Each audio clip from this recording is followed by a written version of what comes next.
जो पूछो। शौनक जी बोले, हे सूत जी, उस ब्राह्मण के बाद इस व्रत को किसने किया वो सुनने की इच्छा है। सूत जी बोले, हे मुनियों, जिसने व्रत को किया वो सुनिए। एक समय निज धर्म अनुसार निज बांधवों के साथ व्रत करने के लिए उद्युक्त हुआ। उसी समय वहाँ एक लकड़हारा आया। वो प्यास से पीड़ित काष्ठ के भार को बाहर रख के ब्राह्मण के घर में जाकर उसने व्रत करता हुआ ब्राह्मण को देखा। नर्मदा से हाथ जोड़कर प्रणाम कर बोला कि आप ये क्या कर रहे हैं, इसके करने से क्या फल होता है, वो विस्तार पूर्वक कहिए। ब्राह्मण बोला, मनोरथ को देने वाला, दुख और शोक को नाश करने वाला तथा सिद्धि को देने वाला यह श्री सत्यनारायण का व्रत है, जिसके प्रसाद से यह धन धान्य की प्राप्ति हुआ है। यह सुनकर लकड़हारा प्रसन्न हो प्रसाद को खाकर जल को पीकर भगवान श्री सत्यनारायण का ध्यान करता हुआ अपने नगर को चला गया। आज लकड़ी बेचने से जो द्रव्य की प्राप्ति होगी उसी से सतदों का उत्तम व्रत अवश्य करूंगा। ऐसा मन में विचार कर उसने लकड़ी को सिर पर रखा। जहाँ धनी लोग रहते थे उस नगर को गया। उस दिन लकड़हारे को दुना द्रव्य की प्राप्ति हुई। वह प्रसन्न होकर सुंदर सुंदर केले का फल, घी, दूध और गेहूं का चूर्ण सबको सवैया लेकर घर में आकर अपने बंधु बांधव को बुलाकर विधि से श्री सत्यनारायण का व्रत किया। वो व्रत के प्रभाव से लकड़हारा धन पुत्र से एक हो गया। इस लोक में सुख पाकर अंत में सत्य लोक को चला गया। एक मुनिगण और भी कहता उसको सुनिए। तृतीय अध्याय समापन। श्री सत्यनारायण भगवान।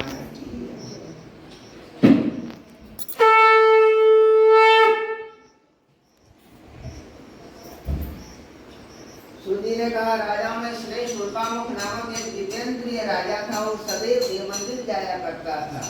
वह ब्राह्मण को नित्य धन देकर संतुष्ट किया करता था। उसकी कमल से शतमुखला प्रमुखता पत्नी थी। वह अपनी स्त्री के साथ भद्राशिला नदी के तट पर सतदेव का व्रत करता था। उसी समय वहाँ एक बनिया आया। वाणिज्य के लिए बहुत से धन से परिपूर्ण नाव से नदी के तीर पर लगाकर तट पर उतर गया। वह राजा को व्रत करता हुआ देखा। नर्मदा से हाथ जोड़कर प्रणाम करके बोला, आप ये क्या कर रहे हैं, वो भक्ति पूर्वक कहिए, सुनने की इच्छा है। राजा बोला, ये साधु ये तेजस्वी विष्णु भगवान का पूजन है, जो अपने बांधवों के साथ पुत्रादि प्राप्ति के इच्छा से किया जाता है। तब बनिया नमस्कार करके बोला, ये राजा, ये व्रत मुझसे कहिए, मैं भी करूँगा, कारण कि मेरे भी संतान नहीं है। इस व्रत से अवश्य होगी। व्रत के विधि जानकर अपने घर में आकर अपनी स्त्री से यह संतान व्रत था और यह संकल्प किया कि जब मेरे घर संतान होगी तब मैं अवश्य श्री सत्यनारायण का व्रत करूंगा।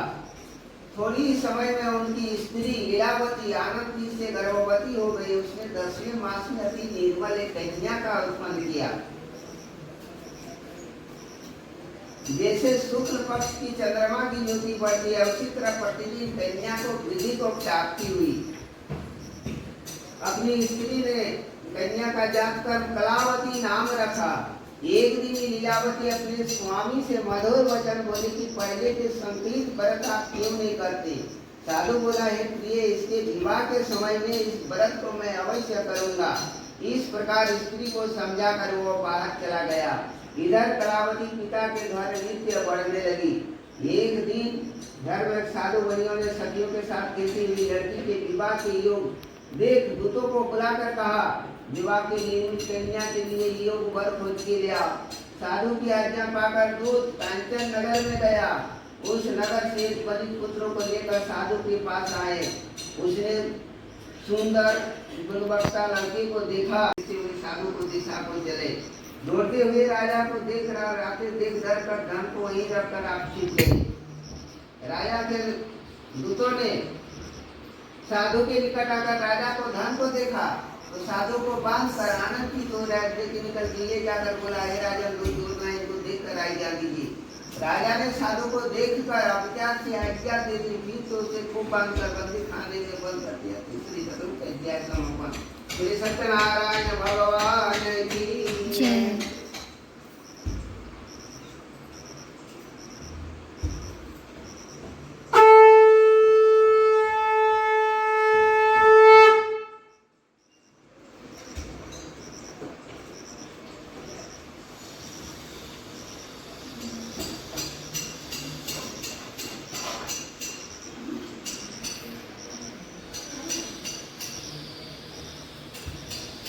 सुन जी बोले सतदेव जी की माया से चंद्रकेतु राजा ने उन दोनों मणियों को ब्राह्मण के घर पर गई।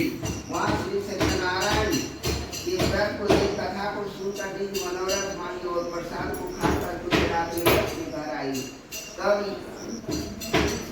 लीलावती अपनी कन्या को निराकने लगी, ये पुत्री इतने तक तुम कहाँ रही, मेरे मन में क्या? तब तुम माता कन्या से सत्य वचन बोलेगी। तब कन्या माता से सत्य वचन बोली, हे माता, मनोरथ को परिपूर्ण करने वाले श्री सत्यनारायण भगवान के व्रत को ब्राह्मण के घर में देखती हूँ।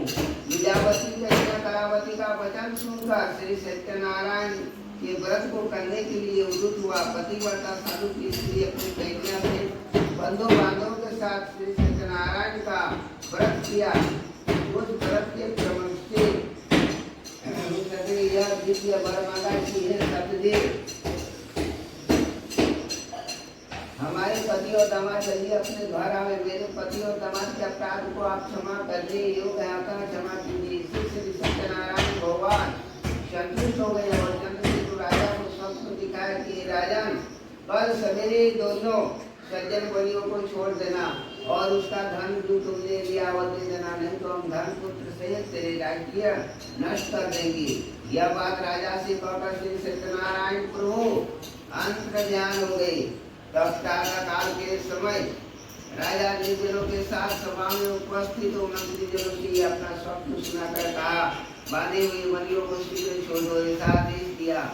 यह सुनकर दूत लोग बलियों को बंदी खाने से छुड़ाकर राजा के निकट ले जाकर बोला, हे राजन, चोर लाइन को देखकर आज्ञा दीजिए। महाराज, ये दोनों बंधन से छुड़ाकर लाए, अब आपकी क्या आज्ञा है? उन दोनों ने महाराज चंद्रकेतु को नमस्कार कर पूर्व वृत्तांत का स्मरण करते हुए राजा चंद्रकेतु से साधु तथा दामाद ने कुछ नहीं कहा। बलि पुत्रों को देखकर राजा आदर से बोला, भाई के बस तुमको बड़ा दुख मिला, तुम लोग भय न करना। इस प्रकार राजा ने कहकर दोनों के हाथ पर इसकी हथकड़ी बेड़ी कटवाकर छोर कर्म करवाया, फिर वस्त्र आभूषण देकर बलियों पर संतुष्ट किया। पहले जितना धन लिया था उसका दोगुना धन देकर कहा, आप अपना घर जाए। जय समर्पण श्री सत्यनारायण भगवान की जय।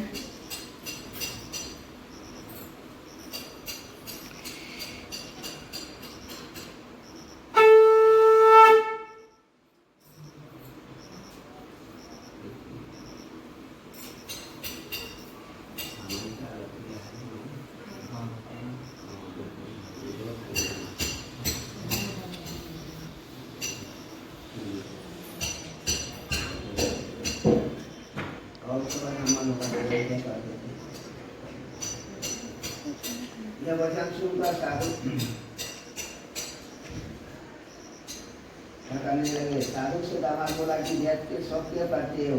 वे दंडी महाराज ने श्राप दिया है, वही सब कुछ कर सकते हैं, इसमें संशय नहीं है। इसलिए उन्हीं की शरण में चले, क्योंकि मनोरम नित्य सिद्ध होगा। साधु दामाद के वचन सुनकर दंडी के पास गया और दंडी को प्रणाम कर भक्ति से देखकर आदर युक्त वचन बोला, जो मैंने आपसे कहा था उस अपराध को क्षमा कीजिए। कर बारम्बार नमस्कार कर शोकाकुल हो गया। तब दंडी उसको रोते हुए देखा, रो मत, मेरे वचन को सुन, तुम मेरी पूजा से सदा मुंह से दे देते हो और मेरी इच्छा से पूर्वों से तुम्हें बारम्बार दुख मिला है। भगवान का यह वचन सुनकर साधु स्तुति करने लगे। साधु बोला, स्वामी, आपकी माया से मोहित ब्रह्मादि देवता भी आपके बड़े अद्भुत गुण और रूप को नहीं जान सकता। आपकी माया से मोहित मैं मूल पाप को कैसे जान सकता हूँ? अतः हमारे ऊपर प्रसन्न हो जाइए। मैं यथा विस्तार से आपका पूजन करूंगा। मैं आपका शरणागत हूँ, मुझे पहले वाले सब धन दीजिए। उसके भक्ति युक्त वचन सुनकर भगवान संतुष्ट हो गए और मनोवांछित वर देकर वहां से अंतर ध्यान हो गए। साधु नाव को धन से परिपूर्ण देकर उस पर चढ़ गया और सके की कृपा से मनोरथ पूर्ण हुआ। यह अपनी बात सज्जनों से कहकर यथाविधि पूजन कर सतदेव की कृपा से बड़ा हर्षित हुआ। नाव को यत्न से सैर कर अपने देश को चल दिया। अपने नगर के समीप साधु आकर दामाद से कहने लगा कि वह मेरी रत्नापुरी देखो। इसे कहकर उसने धन की रक्षा करने वाले दूत को वहां भेजा। वह दूत नगर में जाकर साधु की धर्म पत्नी को देख प्रणाम कर बोला कि ग्राम के निकट दामाद सहित साहूकार मित्र और धन के साथ आ गए हैं। दूत के मुख से ऐसे वचन सुनकर साधु की स्त्री बड़ा हर्षित हो सतदेव का पूजन कर कन्या से कहने लगी, मैं जाती हूँ, तुम शीघ्र व्रत समाप्त करके आओ। लड़की इस प्रकार का वचन सुनकर जल्दी से व्रत समाप्त कर प्रसाद को भोज से न खाकर अपने पति को देखने चली आ गई। इस प्रकार इसलिए सतदेव क्रोधित होकर उसका पति को नाव सहित जल में डुबो दिया। कलावती कन्या अपने पति को न देखकर बड़े शौक से रोती हुई भूमि पर गिर पड़ी और साधु ने कन्या को अति दुखित देखकर डरे हुए मन से कहा, ये क्या हुआ। नाव चलाने वाले भी चिंता करने लगे। तब लीलावती कन्या को दुखित देख अति विलंब होकर और अपने पति से कहने लगी कि इसी क्षण नाव के साथ में कैसे अलक्षित हो गए। न जाने कौन देवता का अनादर से जल में नौका नहीं दिख रही है। श्री सत्यनारायण के महात्म्यों को कौन जान सकता है। यह कहकर वो अपने जनों के साथ विलाप करती हुई कन्या को गोद में लेकर रोने लगी और कलावती कन्या भी स्वामी को न देखने से अति दुखित होकर पति के पादों का लेकर सती होने की इच्छा करने लगी। कन्या का यह चरित्र देखकर धर्मा साधु बनियों ने स्त्री के साथ अत्यंत शौक से युक्त होकर विचार करने लगा कि सतदेव की माया से बारंबार चला गया हूँ। मैं था विवाह श्री सत्यनारायण का पूजन करूंगा। इस प्रकार सबको बुलाकर कहने लगा और पृथ्वी पर गिरकर साष्टांग दंडवत किया। इसी पर दिनों के पालन करने वाले श्री सत्यनारायण भगवान संतुष्ट हो गए। भक्त वश सतदेव की कृपा से आकाशवाणी हुई कि तुम्हारी कन्या प्रसाद को त्याग कर पति को देखने के लिए आई। इसी कारण इसका पति अदृश्य हो गया है। इधर पुनः घर जाकर प्रसाद को भक्षण कर आएगी तो पति को संदेह पाएगी। कन्या का यह आकाशवाणी सुनकर शीघ्र ही घर जाकर प्रसाद को भक्षण कर पति को देखा। तब कल्यावती संतुष्ट होकर अपने पिता से कहने लगी कि आप शीघ्र घर के लिए विलम्ब न कीजिए। कन्या का यह वचन सुनकर साधु दामाद सही संतुष्ट हो धन और बांधव के साथ अपने घर को गया। उस दिन से लकड़हारे और विधि पूर्वक सतदेव की पूजन करने लगा। इस तरह सुख प्राप्त कर अंत में सतलोक को चला गया। समय जय समर्पण श्री सत्यनारायण भगवान की जय।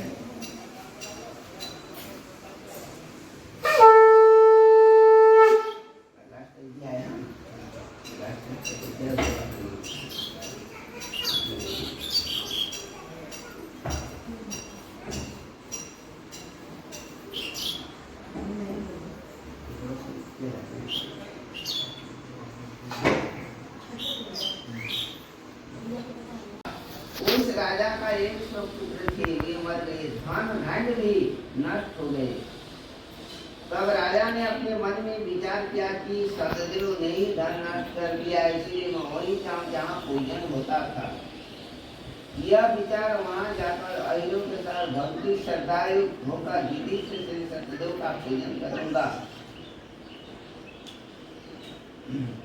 सतदेव के प्रसाद से धन पुत्रादि हो गया और इस लोक में सुख पाकर अंत में सतलोक को चला गया। जो प्राणी अति दुर्लभ से सतदेव के व्रत को करता है और भक्ति होकर पवित्र फल देने वाला कथा को सुनता है, उसको सतदेव के प्रसाद से धन धान्य की प्राप्ति होती है। दरिद्र धन पावे कैदी छूट जावे, ध्यात भय से छूटे, इसमें कुछ संशय नहीं है। इस पुनीत व्रत को करने से प्राणी सदा सुख पाकर अंत में सतलोक हो जाता है। ये श्रुति कहते हैं, विप्रो मैंने श्री सत्यनारायण के व्रत को आप लोगों से कहा, जिसके करने से मनुष्य मौत से छूटे। मैं सब कहता हूँ सुनो। विशेषकर सतदेव की कृपा से कलियुग में फल देने वाले हैं। उन्हीं को कोई काल, कोई सत्य, कोई परमेश्वर, कोई सत्यनारायण, कोई सतदेव कहते हैं। सत्य रूपी विष्णु सनातन कलयुग में अनेक रूप धारण कर सबको मनोवांछित फल देने वाली होंगी। हे मुनि श्रेष्ठ, जो इसको प्राणी को पढ़ता है या सुनता है उसको संपूर्ण पाप सतदेव के प्रसाद से नष्ट हो जाता है। इसमें कुछ भी संशय नहीं। इसलिए सत्यम अध्याय समापन श्री सत्यनारायण भगवान की जय।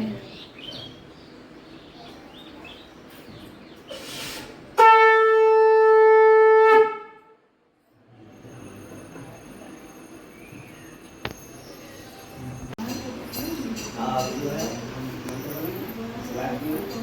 महाबलिया हम अग्नि नमः इदम अग्नि स्वाहा।